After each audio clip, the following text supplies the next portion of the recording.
Greetings. So we begin part 2 in the story of Mu, told to me by an ancient medicine woman. And it begins with sparkling water, the mother of Keymyu. And as you remember in part 1, sparkling water was killed by rocks that filled the entrance of the sacred cave. She's now in what is called the land of living light by those people. And she communicates through thoughts and images and is following the journey of her family to this new land.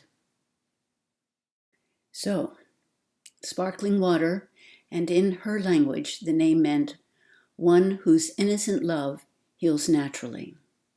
Sparkling water watched from above as Keymyu and Many Stars, her grandmother, struggled toward the dugout held by the two guardians of their family, Wolf and Turtle. She saw the sacred mountain explode and how her daughter went into a deep sleeping state during the journey across the great waters. "Take my hand," she said to her daughter, as Cloud Dancer lifted Keymyu to a place of inner learning. "I have gone before you so that I could lead you to the place where the ancient ones share their wisdom. They will show you how the original people lived and communicated with all around them through thoughts, in silence, just as Sacred One was teaching us." Keymyu followed effortlessly in this dream state, for she had learned to trust her mother without question, because her mother was one guided by an innocence that wanted nothing for herself, but gained joy by sharing and serving others. Her father had often remarked how people were naturally drawn to sparkling water, the one whose heart sparkled the way water does in the sunlight. He told how sparkling water's gentle words and hands would soothe people's aching bones and muscles. She would go out into the woods and know exactly what flower or berry, leaf or bark to gather and use as a remedy. Her family felt honored when Sacred One chose her as the one of the few he would instruct in the sacred healing ways of the ancients. She will listen, whereas others question and doubt because of their strong wills, fear or greed, Sacred One would say. Her humility allows her to be an open channel, so Maker of all things can create goodness through her. Sparkling water is not attached to what flows through her, nor does she seek attention for it. She just allows it to flow through her and remains open for what will happen next. Keymyu also remembered how her father spoke warmly of the day when Sacred One told him that he and sparkling water would wed. He noticed the shy yet happy way she smiled at him, and knowing that she had not yet learned the ways of being a woman, SunWalker wisely waited for sparkling water to show him when she was ready for mating. Her father had also told her that as a baby, she developed faster in her mother's womb than most babies. He was thrilled when his daughter was born. "I now have 2 sparkling waters in my life," he would say. Then her mother urged her again from the inner place. "Come now, the ancient ones are ready to teach you the keys of how and why the people strayed from the original ways, a time when Maker of all things was put first in thoughts. And that's because since Maker is in every aspect of life, one communicated with the Maker present in each aspect of life. And when one looks through the Maker's way of seeing, one understands how everything is connected and affects everything else. But when one looks through the limited human mind, then one interprets everything as separate. This separate way of seeing was what led humans down a self-destructive path, and the ancients will tell you the rest. Also sensing that her daughter was sad about not knowing where her father was during the time when the mountain exploded, she whispered gently into her daughter's thoughts, "SunWalker, your father, is alive, little one, and will be protected on his journey. Come now to the place where all souls meet."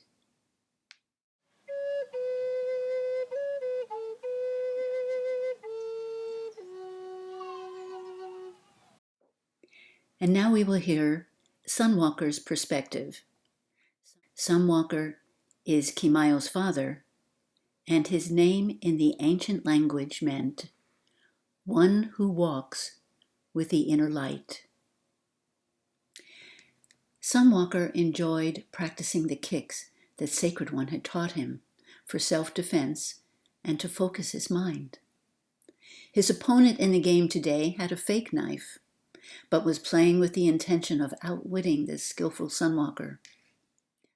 Suddenly, a runner entered the playing field just as SunWalker kicked the knife out of his opponent's hand. Before the two could begin again, the runner gave SunWalker an urgent message. He said, "Sacred One wants you to come to his cave immediately." And since SunWalker knew that for Sacred One to invite someone to his cave, it must be very important, he left immediately. Bowing to his opponent, he honored the good they learned together, and then ran to the cave where Sacred One lived. "The mountain speaks," said Sacred One, as SunWalker approached. "It asks to be heard, and I usually climb to the summit, to the place where it is warm, even in the cold seasons. But my legs are too old to climb these steep cliffs and receive the message. Go for me, SunWalker. You have proven yourself to be of high honor, one who is clearly guided by the inner sun or inner light of wisdom. Something is about to happen, and the people need to know what to do." Sacred One did not dare tell SunWalker that his own mind was so clouded from worry about what he needed to tell the people tomorrow at Keymyu's ceremony, that he could not remain centered enough to understand the urgent message he felt was coming from the sacred mountain. The people expected their Sacred One to be above human emotion, always centered, but Sacred One knew there were times when he was not at peace or not in that space, just like everyone else. To show himself as less than perfect might create doubt in the people's perception of him as their spiritual leader. He knew that SunWalker was very centered right now and could therefore bring the message back to the people. SunWalker wondered why Sacred One was sending him, since tomorrow was the day when his daughter Keymyu would be presented as a woman to her people. He had wanted to be fully rested for that day of ceremony, but the urgency in Sacred One's manner made him put aside his own wants and do what he was asked. Sacred One was just beginning to teach him how to listen to the spirit of the land, so SunWalker hoped he could fulfill the request. He knew that Sacred One would not ask him to do anything unless it was for the good of the people, so he immediately started on the journey to the summit. Fortunately, Laughing Wolf was outside the cave, so Sacred One asked Wolf to tell his mother and wife what Sacred One wanted him to do. "With Great Spirit's help, I will be back in time for my daughter's ceremony," he said, "or we can delay it if we have to." As SunWalker walked off to the other side of the mountain, where the earth is warm, even in the cold seasons, Laughing Wolf remembered a story his father had told him about a time when his father was just a boy, and his father had said the sacred mountain asked to be heard, describing the mountain spilling forth a red-hot fiery substance. Wolf wondered if the mountain was about to speak like it did before. So he gathered Steady Turtle, the other guardian of this family, and his trusted friend, and prepared a dugout. In case SunWalker's family needed a quick retreat, he would be ready. He also told SunWalker's mother, Many Stars, where her son had gone, and how he had prepared a dugout ready in case of any emergency. Sacred One had chosen Laughing Wolf as a guardian for that family for just this reason. Wolf had an uncanny way of preparing for things before they actually happened. It was this gift and his skill as a hunter and tracker that made him an excellent guard and loyal friend. SunWalker climbed the cliffs, which were embraced by mounds of sand. After finding a level place to sit, he began his prayers, but he had barely uttered a sentence when the earth rumbled gently underneath him for a few seconds. "Go to the water," he heard within, but thought this might be coming from fear rather than from the Great Spirit. The earth had been giving these small tremors for 3 moons now. He moved away from where he was sitting because it had become hot. As he was about to sit, the earth rumbled again for a few seconds. "Go to the water," he heard again, and the ground under his feet began to even get hotter. Retreating a few more yards down the mountain, the earth shook hard enough this time to send him tumbling down on the soft sand below. As he rolled downward, again he heard, "Go to the water." SunWalker was torn between thoughts of going to see if his wife, daughter, and mother were safe on the other side of the mountain, or doing immediately what was told of him 3 times, "Go to the water." He decided not to doubt what he had heard, or perhaps something even worse might happen to his people.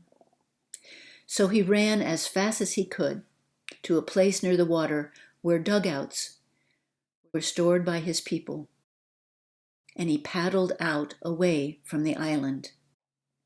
Just as he turned the dugout around to look back at the island, the sacred mountain exploded with clouds of gray dust, which eventually encompassed him.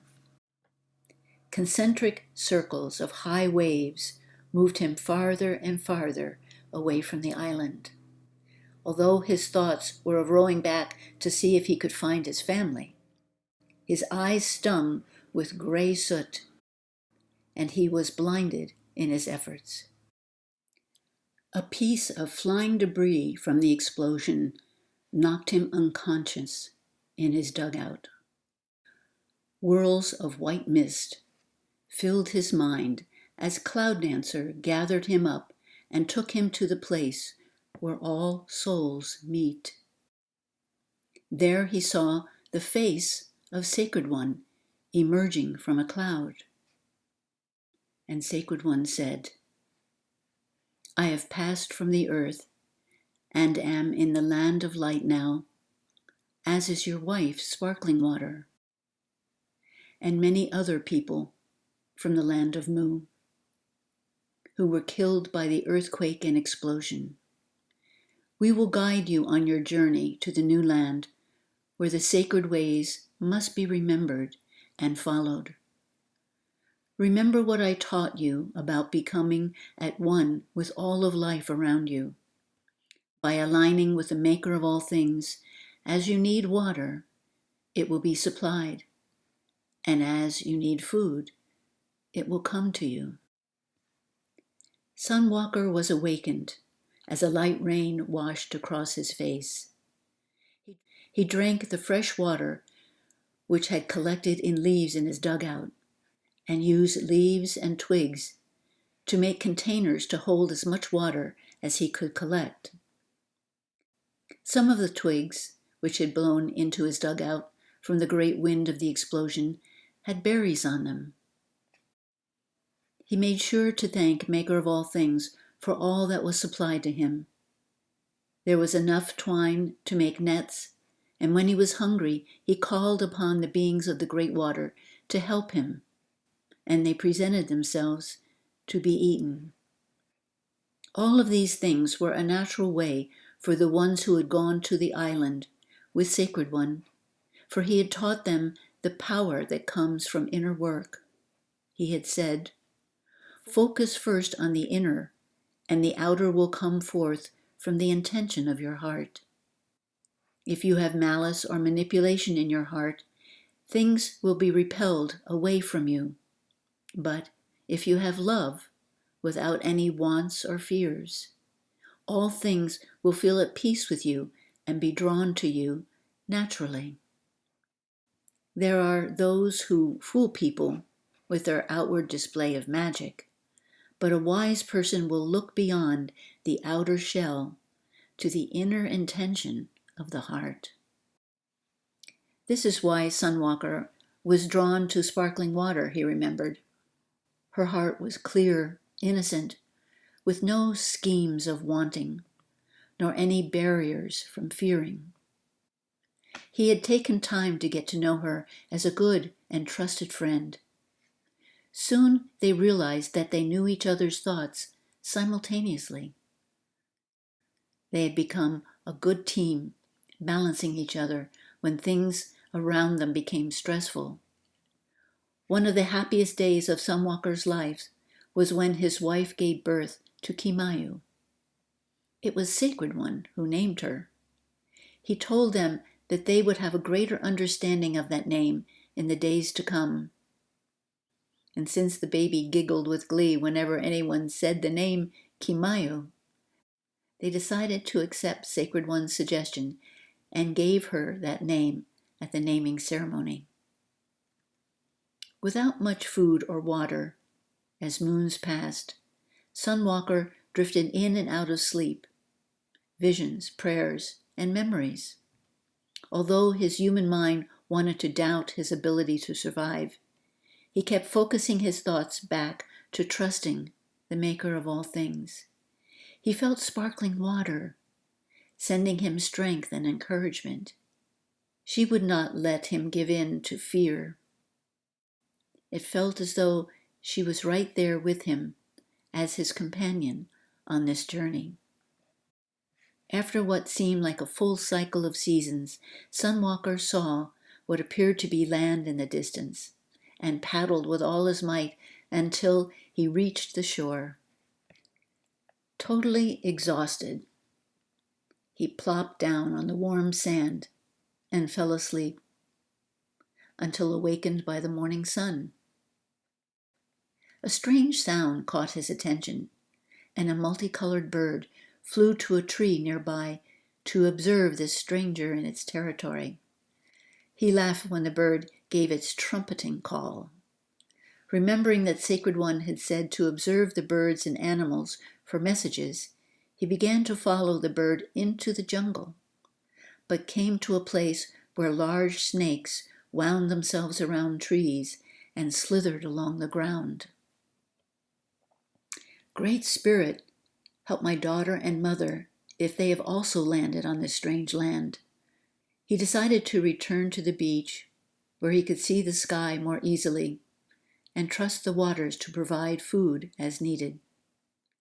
Footprints eventually led him to others from his homeland who had washed up to this jungle beach. Most of them did not understand his thoughts, so he communicated with a traditional language from the mainland and gradually realized that they had much in common. They decided to join forces to survive. Not a day went by that SunWalker did not think of his daughter and mother. Whenever a runner went into the jungle to meet with other bands of people that were gathering in the cleared area, SunWalker would ask the runner if anyone knew of Keymyu or Many Stars, his mother. No one seemed to know anything about them, but SunWalker kept hope in his heart. He just knew that they were alive somewhere because he could feel their prayers for him, and he sent prayers in return.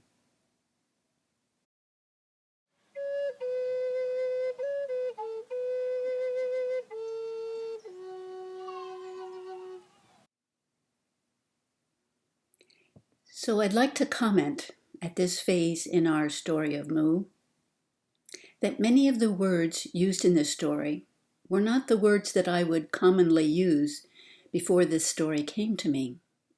For example, I wouldn't have used the words maker of all things. I wouldn't have used the words land of light or place where all souls meet, or even the idea of cloud dancer. That's why I added the words inner vision, cloud dancer of inner vision, so that people would understand what I was talking about. So the ancient one that told me this story used words that were different for me, and yet I understood what she was trying to say. In part 2 of the story, you see we've learned 2 new pieces of the puzzle, the perspectives of SunWalker and sparkling water. Then in part 3, we will learn 2 more perspectives, but these perspectives are opposite of the kindness of the people that were taught by Sacred One. One of these new people is Feathered Trumpet. He declared himself the leader of the people that had gathered in the jungle, and he wanted the sacred feathers to dominate the people. Those were his ideas. I am great. I should be the leader. I want to dominate. Sound familiar? The second person is Raven. Ever since she was a young girl, she had a vision of holding the feathers, and so she had decided and believed that the feathers were part of her destiny and that she should have them. So in part 3, how will Keymyu, her family, and a small group of friends protect the sacred feathers? And what are some of the teachings that the ancient ones shared with Keymyu on her journey across the great waters? For example, you will learn what it takes to be a true leader and how to become aware of false leaders. I hope you will continue with this journey about the story of Mu, and also maybe pass on a link to friends who might enjoy it as well. Thank you for leaving thoughtful comments and observations in the comment section below. So, until next time, blessings and peace. Namaste.